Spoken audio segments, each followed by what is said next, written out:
If you've been watching my videos, you already know I always wait for inducement before entering a trade. It's one of my strongest confirmations because it helps me avoid low probability entries.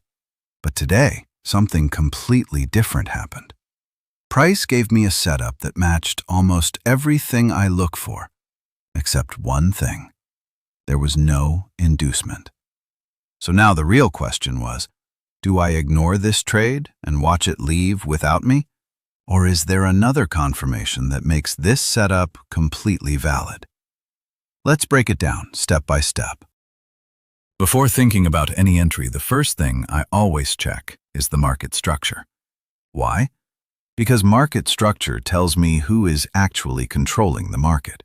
Here, I marked this as a market structure shift because buyers successfully broke the previous bearish structure.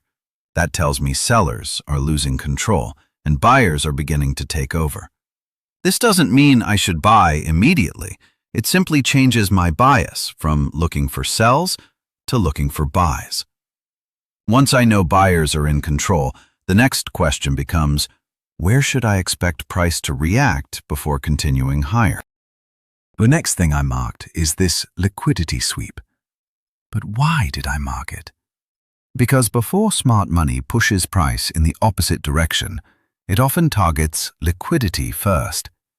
In this case, price swept the previous lows, where many traders had their stop losses and breakout sell orders. Once that liquidity was collected, price quickly reversed and started moving higher. This is important because it supports the bullish market structure shift we identified earlier. Now, I have two confirmations. Buyers have taken control and liquidity has already been collected. So the next question is, if I'm looking for a buy, where should I expect price to return before continuing its move? Now that I know buyers have taken control and the sell-side liquidity has already been swept, the next question is, where am I expecting price to react? That's exactly why I marked this demand zone. I don't draw a demand zone just because price moved up from here. I mark it because it's the area where institutional buyers are most likely to defend their positions. This isn't my entry point yet. It's simply the area where I expect the market to show me whether my bullish idea is still valid. If price respects this demand, my confidence in the setup increases. But if it breaks through the zone, then my bullish expectation becomes much weaker. Now let's see what actually happens when price returns to this demand. At this point, I'm not looking for an entry. I simply let price come to my area. Why? Because patience is one of the biggest advantages in trading. Chasing price in the middle of a move usually leads to poor entries, so I let the market come to me instead.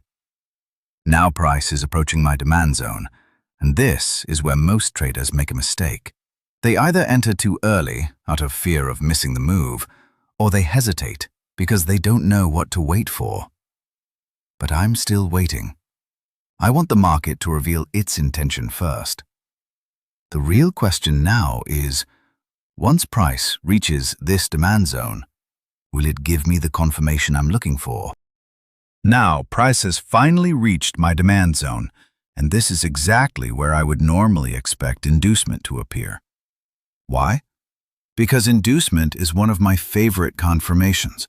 It helps me avoid weak entries and gives me more confidence before taking a trade. So naturally, I'm waiting for it. But look at the chart carefully. Do you see any inducement forming? No equal lows, no liquidity grab, nothing. Price is simply respecting the demand zone and starting to move higher. Now this creates a completely different situation. If there's no inducement, does that mean this trade is no longer valid? Or is the market trying to tell us something else? Before making any decision, I need one more confirmation. As soon as price entered the demand zone, buyers immediately stepped in and rejected lower prices. But why is this reaction so important? Because a demand zone has only one job: to show whether buyers are still willing to defend this area. In this case, They did exactly that. This reaction tells me my demand zone is valid and that my bullish idea is still intact. But remember, a valid demand zone doesn't automatically mean I should enter the trade. I still need a precise confirmation before risking my money. So the next question is, where exactly should I look for that confirmation? This is where my point of interest comes into play. But why did I mark this as my POI? Because in this setup, there isn't a clean fair value gap or a clear order block that I can use for confirmation. Instead, I'm using the price reaction inside the demand zone to define my point of interest. Think of the POI as the exact area where I want the market to prove that buyers are still in control. Just because price reacted once doesn't mean I should enter immediately. I want price to come back to this POI and confirm its strength. If that confirmation appears, then I'll have a much stronger reason to take the trade. Now this is the confirmation I was waiting for.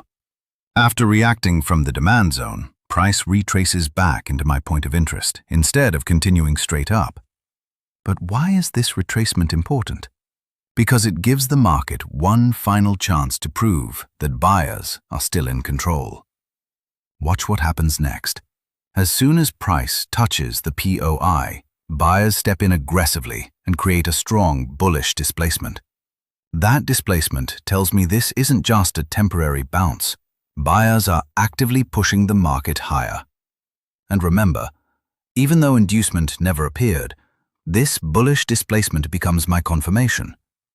Now the setup is complete, and I can start planning my trade. Now let me show you where price is actually trying to go. I marked these equal lows as internal liquidity because they represent liquidity resting inside the current price range. And up here, I marked the buy-side liquidity, which is the external liquidity. But why is this important? Because smart money doesn't move price randomly. It moves with a purpose.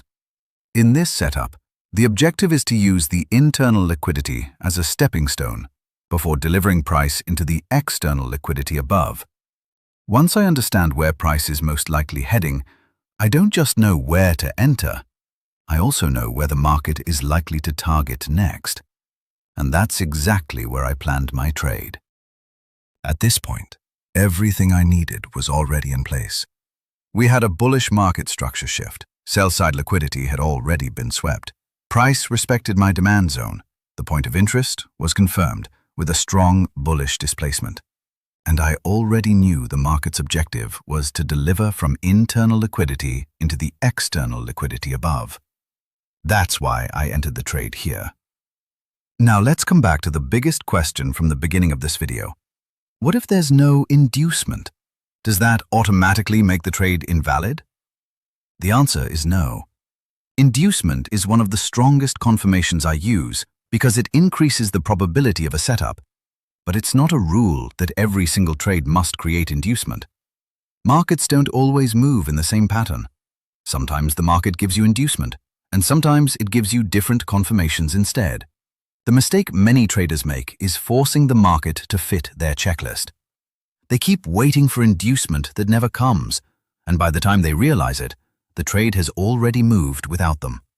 Instead of asking, where is the inducement? Ask yourself, has the market already given me enough evidence to support this trade? In this setup, the answer was yes. That's why I took the trade with confidence, and price delivered exactly into the external liquidity as expected. So the biggest lesson from this setup is simple. Don't expect the market to create the exact same pattern every single time. Inducement is still one of my favorite confirmations, and I'll continue using it whenever the market provides it. But when it doesn't, don't automatically assume the trade is invalid. Read the entire story the market is telling you. Market structure, liquidity sweep, demand zone, POI, and displacement all worked together to confirm this setup. That's how professional traders think. They don't follow a rigid checklist. They understand the context. If you found this breakdown valuable, and want more smart money concepts explained step by step, make sure to subscribe, and I'll see you in the next one.